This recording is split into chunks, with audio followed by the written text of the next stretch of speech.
All right, welcome back everybody. In this video, we're gonna be taking this complete Evinrude ETEC 175 power head and turning it from this complete power head into a strip power head so you guys can get ready for rebuilding it, whether that's actually stripping the block down and putting new pistons, bearings, stuff like that in, or if you're doing a long block swap like I am. Just as a reminder, even though I'm just gonna be swapping blocks on this to a new one, I will do videos stripping it down and taking the pistons out and stuff like that. At the end of this video, I'm gonna be going a little further. This video is just taking all the accessories off, but I will go a little bit further and I'm gonna pop the heads off and we're gonna see what damage actually happened in this because it blew up. So before we get into the video, if you guys are new here, I'm Teo. I run ST Marine as well as Bushfish in the YouTube. And if you guys like engine rebuilding, boat rebuilding, I have a series going on right now. I have a 1974 Robalo that these engines are actually going on. This is one of two that I bought. So if you guys wanna see that, make sure to subscribe. And this year we have a lot more content coming. Trying to post on Fridays primarily. Last week I had a Friday post and a Wednesday post. So if I can get more, that'd be great. And it might be possible to hit 2 a week, but for now I'll just say 1. And if you guys want any of the sweet ST Marine merch, also down in the description, helps me out a bunch. I'm gonna get my tools collected and we're gonna get straight into stripping this power head. All right, let's get straight into it. We're gonna start off with the starter. Just for reference, we're gonna do starter, fuel system and all the fuel lines and everything, EMM and harness, and then we'll go from there. But for now, let's get the starter off. There's 4 mounting bolts on the starter.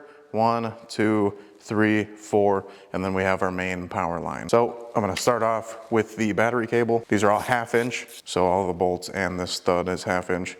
I'm going to put this nut back on the stud so I remember for later. Mounting bolts. There's 1. Number 2, a little bit under this harness and fuel line. There's number 2. 3 and 4 are on the bottom. They're attached to a little bracket that's attached to the bottom of the starter.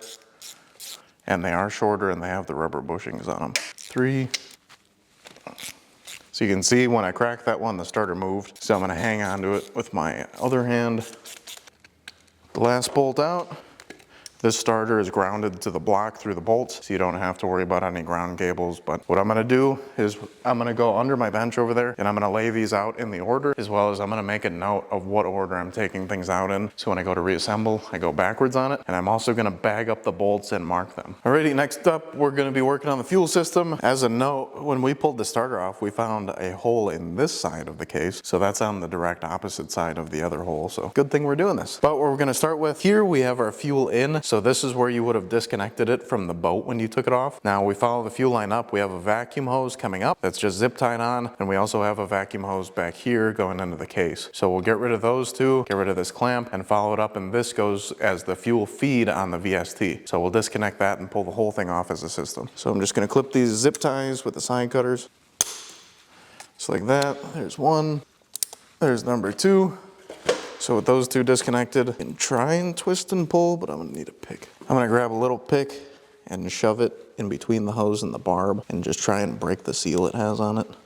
So like that, swoop it all the way around, full swoop. Now, we'll fucking twist and pull there. And it pulled out of the actual lift pump. So for now, I'll leave that, I'll make sure to get that out. Alrighty, so next up we have the fuel filter, which is in line here. 3/8 socket, and it's just a little P-clamp. We're gonna fully remove this and take the clamp out with it. All right, with that out, our fuel pump is free. Fuel filter. I'm gonna try and explain what everything is as it goes, because it makes it that much easier when you're putting it together if you know what it is. So we're gonna follow the fuel line up and over. It goes under all this and it goes to the VST in the back. The VST has pumps in it, and essentially it's a big carburetor float chamber, and it pumps up to the fuel injectors. So following it over, our lower line down here is gonna be our fuel feed line. So 1/4 inch, we're gonna take this hose clamp off. Be careful when you're doing this because fuel may drain out. Same thing, try and twist it and pull it, work it off gently. Just like that, it's off. What I'm gonna do on all the hose clamp things is I'm just gonna tighten the clamp back up on the hose so I don't end up losing it. Yeah, you can smell that. Ew, buddy. So we're gonna push this hose up behind all the spark plug wires and everything, work it over this side. It, just as a mental note, it runs between the 2 water lines that cool the EMM. So behind it? Behind, yeah. So we'll fish it out of here. And there you have it. So this is essentially our fuel feed system. I'm gonna put a piece of tape on it and just mark it as fuel feed so I know it'll help. Oh, come on, bitch.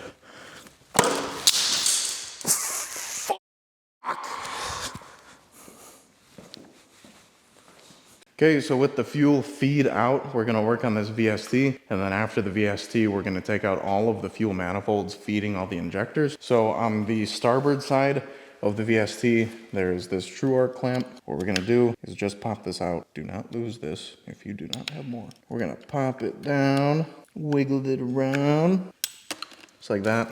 They do like to shoot off. So what we're gonna do is we're gonna pop the VST off of that and we're gonna wiggle it to starboard. So doing that, the entire VST is free. So now all that's holding us up is our lines. So up here on the port side of it, we have our actual fuel output. You can tell because they're Whittaker clamps. So it goes down and it starts feeding the manifold to all the injectors. Next, we have our power for our pumps, which we're gonna disconnect, and we're gonna label this as fuel pump or VST. On the other side, we have water lines coming up. Oh shit, okay, so this is our return. And this is our water, and this is our vent. So we're gonna start working on these hoses. I'm gonna get a bag over here and my tape, and I'm gonna label stuff as I go so I don't forget. Okay, so I'm gonna remove the hoses off the VST because some of these are gonna be really hard to get to with the manifold still on. And if I leave all of the fuel manifold from injector to injector on, I will write on them which cylinders they're for, but it'll help keep everything together so I can take all those off as one unit. So we're gonna get the plug wires out of the way. We're gonna start with the Whittaker clamp on the top of it for the output. Whittaker off. This smells like it will have fuel in it. Same thing with all these hoses. Don't be too rough on them, but we do need to twist and kind of pull them up. Here we go. There's that. Next up, we're gonna work on the vent line. Just a zip tie holding it on. Vent line off. Now we're working on the starboard side of this. So we have, I believe this is fuel return. Don't quote me on that. And this is a water line. It goes up to the EMM. So I'm gonna pop it off this side and we'll leave the hose with the EMM when we take that off.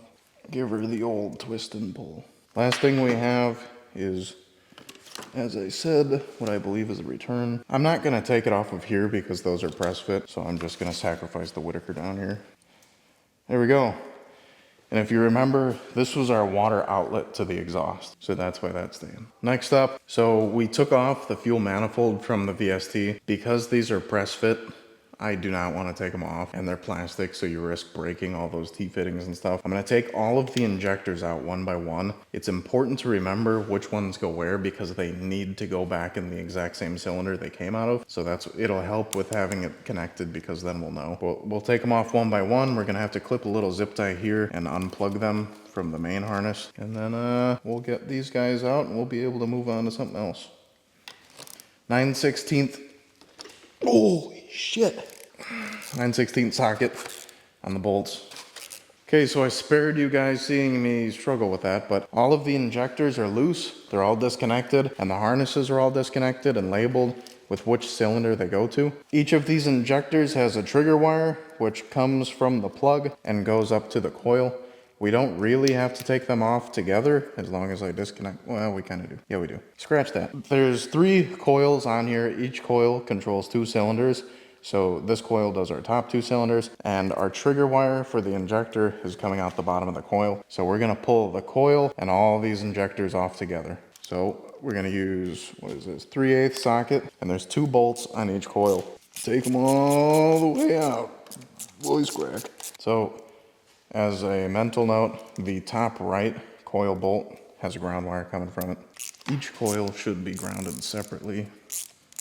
So there's our top coil. So you can see there's no way you can separate this from the injector. There's our top coil. We're just kind of gonna let that hang there for a little bit and we'll keep moving. Second coil, same thing. So there's probably an issue with this motor anyway. This second coil down, our ground wire, is all corroded and it broke off. So we're gonna have to fix that as well. Pull this bolt out, our second coil's free. Same thing, we're gonna let it hang. And last one. So with the last coil off, what we're gonna be able to do is grab this entire unit, getting our old wiring and vent hoses out of the way. We can grab this whole unit out at once. Okay, so we were not able to pull it off because these oil hoses down here are running through the fuel manifold, so we can't pull it out. So this is similar to air fittings on semis. All you gotta do is push in while simultaneously pull out. And we're gonna run the oil manifold. Okay, so with all those disconnected, we pop the oil line apart. This is our entire injector system, as well as the coils. So we're gonna, that opened up literally the whole back of the motor. We're gonna start off with the EMM. Our next section is gonna be doing EMM and the entire wiring harness. So we have two little 1/4 inch kind of zip screws on the port side of the EMM. We're gonna get it loose and get like these water lines off of it because we're gonna start at the EMM and work our way around the motor to get all the wiring out. This is the longest part because we have to go through and label everything. If you know this motor really well, maybe not, but I wanna make sure it goes back together the right way. So we have two water lines coming out of the EMM, zip tie hose clamps. Zip tie is out. I'm gonna use the pick like it was before without stabbing myself. There's one. I am gonna label these as well. Alrighty, those two disconnected. We'll move on to the other side. Okay, so pop that up. Our entire EMM is free now. We're gonna start working on all these hose clamps. Probably gonna start on the top and work my way around and then work my way down. So coming down the front of the motor, we have our intake air temp sensor. We have our throttle position sensor. So intake air temp, throttle position. Down here on this plug, we have power feed for a little oil lift pump. So we can disconnect this completely. This will stay with the lift pump. This will come with us. We also have our map sensor up here. And I'm gonna label all these before we move on. Okay, so moving down, we have all of the front plugs undone. This was, like I said, throttle position, oil lift, map, all that. We have our main power fuse, which will know where this goes. And if we keep following it down, we have a P-clamp down here holding these wires in, so let's get that out. Coming down from the front of the motor, this section of the harness will end at this ground wire. So we'll pop this out, that bolt out, pop our ground wire off, and this whole section of the harness can come up and out. And we'll let this hang for now. Following it around, we have one of our main diagnostic plugs. No, that's not the triangle plug. Flip the EMM over. We will clip the zip tie up here. Free my boy. Okay, so the harness continues. This is a separate harness this is our stator harness for all of our charging and everything. And as a note, it's zip tied to our main power wire. So we'll clip this and work our way around. So in order to pop this plug out, we have to get the red tab out. Pull the red tab out all the way. And then we can separate. So our stator harness runs behind the flywheel. And they're all zip tied down into our nice plastic cover. So stator harness, that's out of the way now. That comes straight from the EMM. I'm gonna fucking label that right now. With the stator harness out of the way, our harness continues to the end down here. It's kind of weird that the VST power isn't included with the injector harness. They're separate, but they come through that port hole in the base cover, as well as this vent line. So the vent line comes all the way up and over, and it hooks up back here into the intake. So any of the fumes or the vapor from the VST goes right back into the engine, so it doesn't end up in the atmosphere. So we can pop that out entirely. Pull this hose out to the front to just kind of hang out here. So this side of the harness, this is our diagnostic plug here, which is still connected. So this can get disconnected.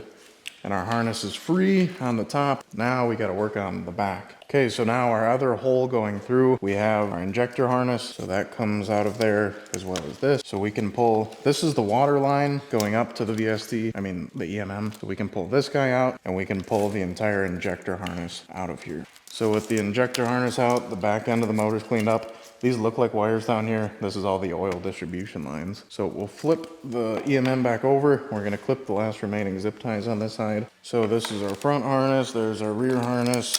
Now we can lift this whole thing up. This little wire goes under the EMM. That didn't do me any good. So this is unused.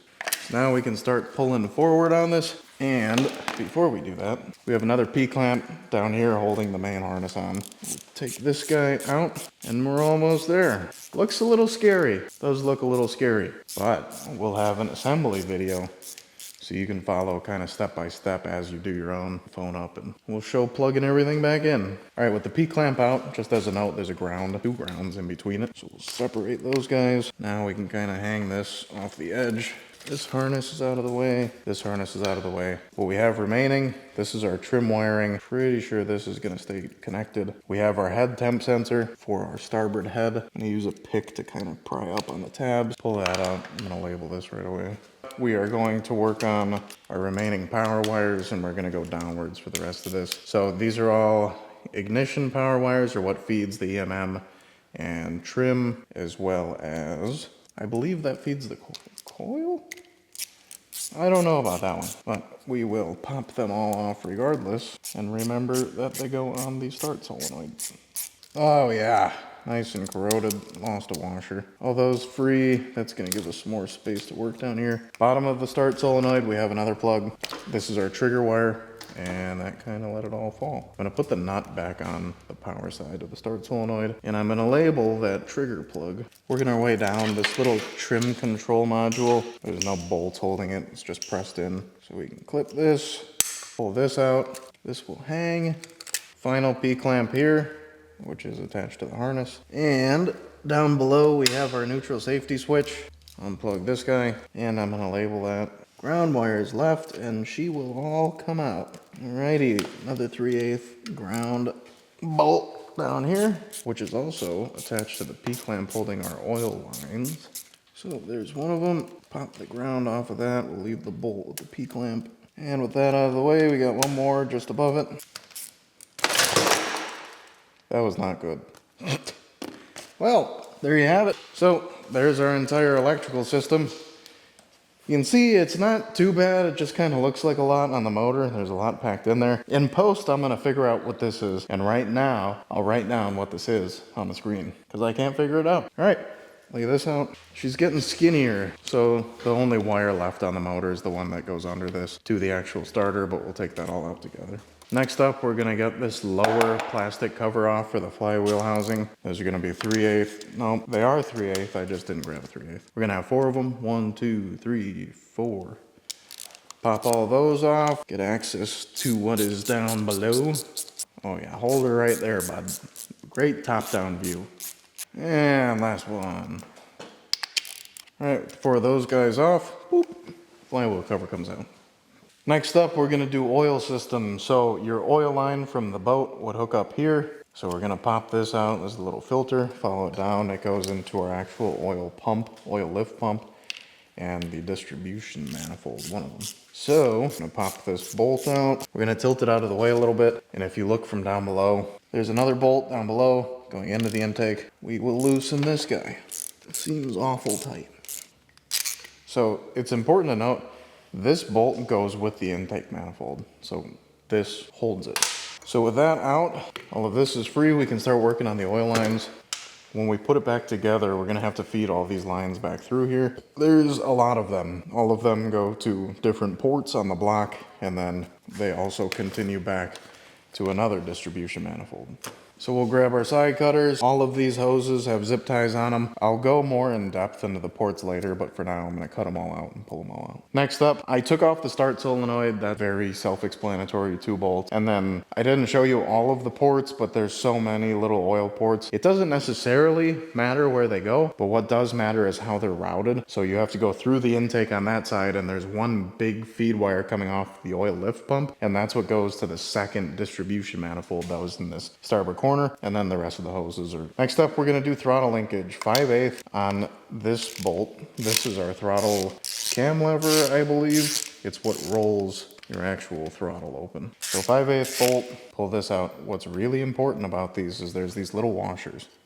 You need to save these and make sure that they go back on. Otherwise, your throttle is going to be real sticky. Next up, we'll do our shift linkage. So there's going to be 2 bolts that we need to take out for the shift linkage. There's one here, and there's one underneath where that shift rod from the lower unit connects. So we'll start with this guy. This is another 5/8. Put that one out. Same thing as the throttle linkage. There's washers on here. You want them to stay. So this we can kind of just let hang for now. If you look up and underneath here, this is where that pin was going through for the shift rod to come up. We have 1 bolt in here, and that's holding that little shift arm on.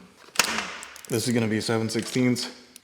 We're gonna take this off, and this whole, I'm trying to remember the name of it. I'm pretty sure it's like a shift pinion lever or something. Luckily, they gave us this little cutout for the intake so we can get a socket in here. We'll take this bolt all the way out, and this end piece will come off. So this is that end piece. So our bolt went through here, holding it on, and then our lower unit shift rod comes up, and our pin bolt goes through.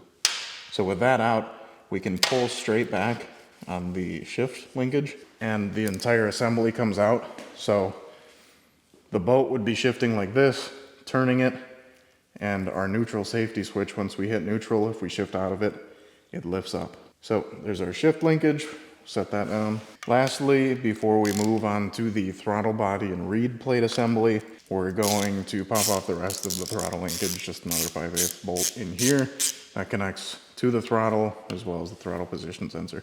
We're not going to be disconnecting any of this because it's going to come off with the throttle body, or with the intake. Is it simpler or harder without carbs? All we gotta do is wiggle her around and pop her out. Ooh, look at that. We got some metal up in that baby. That's the little trigger. Goes on and reads the magnets that are on the flywheel going around. That makes sense. All right, next up, throttle body and reed plate. This first section counts as a throttle body, and then the reed plate is behind it. This is where we're gonna find our damage because our holes are right behind this. So according to the manual, you wanna start kind of from the outsides and let it warp. You wanna go backwards of the torque sequence. So don't just start in the middle and just kind of do it. So we'll start with the uppers, lowers, and then work our way up. So these are all 3/8 bolts, and there are quite a few of them, and they feel like they've got some sealing compound on them. Why are those in there so tight?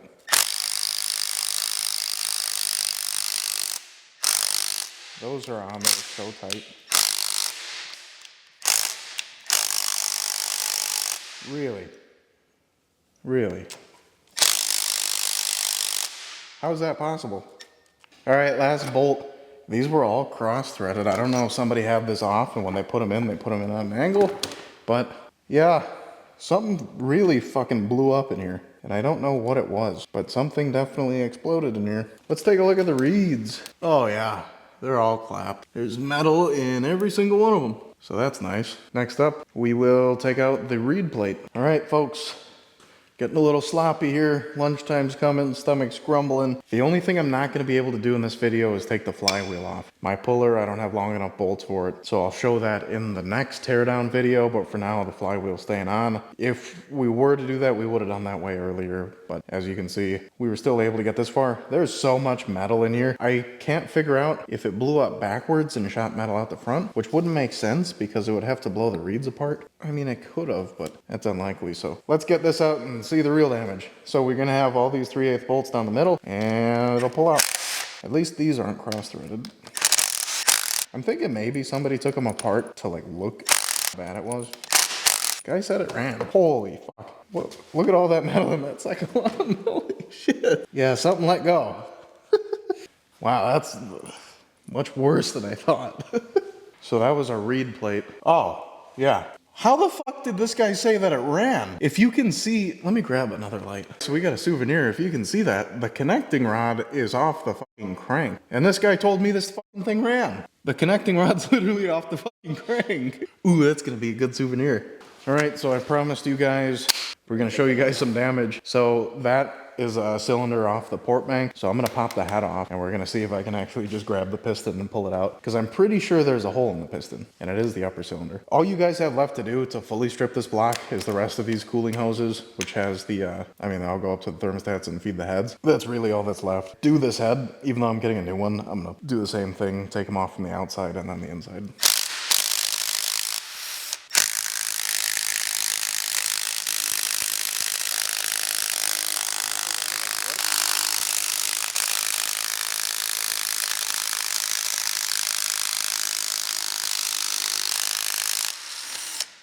All right, let's see what she looks like in there. Oh yeah. Yeah, she's clapped. I want to see if we can push that out. Okay, so as you guys saw that the crank was disconnected, I can push on the crank. We snapped a rod in this thing. That's pretty cool, huh? So, oh, here's the rest of it. Take a look in there. I mean, that's some carnage. I mean, that's real bad. Okay, honestly, I wasn't even gonna take the head off today, but that's as far as we're gonna go with this video. I'm going to kind of look some things over and yeah. Yeah, that old girl wasn't getting rebuilt. Kind of thought that I thought there was a chance I could rebuild it, get it bored, but new block. That's as far as I'm gonna take this motor. So I'm getting a long block, which is complete internals and everything. If you guys were getting this rebuilt, there's a couple things you have left. The water hoses on top, flywheel and stator, and then probably the heads and the exhaust housing. I don't have to do that, so I'm not going to, but in the future, I will strip this block down the rest of the way, just as an informational video. But as you guys could tell, she is clapped. This thing was sold to me as a running engine where I knew there were holes in the sides of the case, but yeah, I don't think I've ever seen a connecting rod snapped like that, but the head's not too bad. She's got some metal in there, but hopefully the long block that I'm buying has a complete head and everything. So it's pretty much just putting on everything that we took off. So the longest part of that was taking off the wiring harness. That's kind of a difficult thing to do. It's not hard unplugging shit, but it's hard to know where everything's routed and where it goes. So hopefully this video helped with that, taking it off. I will have a full assembly video putting everything back on with all the torque specs, step by step and everything.